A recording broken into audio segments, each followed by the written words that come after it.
Hi, it's me again with Corel Draw Tips and Tricks, and somebody sent me a question via email, and they're using the two-legged call out to show a customer different sizes of these circles. And I picked one that wasn't 10 inches, but I had one that was 10 inches. So if you had a 10-inch one, wonder if we just couldn't move this down here. But anyway, that would be and so that would take some time, because like this circle is 7.991. So you'd have to remember that number when you type it out and use the three-legged call out. You'd probably really want to go this just straight out and then let go, and then 7.991 inches. But that's going to take some time if you had a lot of items. And then I was remembering our friend Eskimo has a macro to kind of do this all at one time. It's called, I don't really understand what the name of it. But what it does, I mean, there's a lot of things it does. I haven't used it in a while, but it's going to take the area dimensions of a rectangle.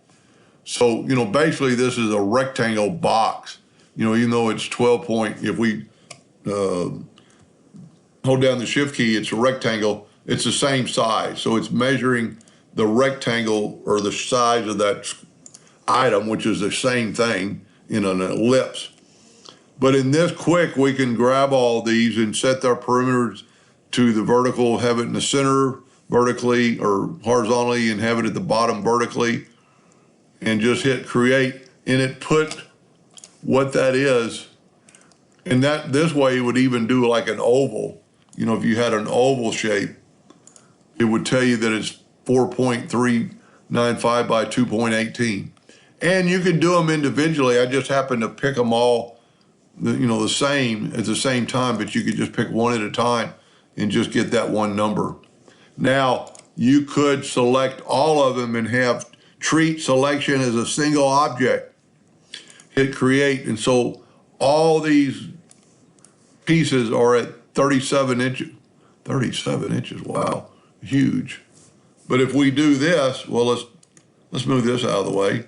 If we do this, holding down the shift key and hitting a rectangle, it is 37.384 by 18.7. So it labels stuff really quick.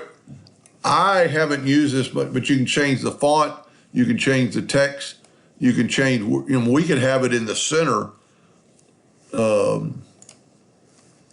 Let's go here and go center, and let's just pick the one, and now we can have the item in the center of the object. Anyway, and I'll have a link to this free macro from our friend Eskimo at the bottom of the video. Hope that helped. Thank you for watching.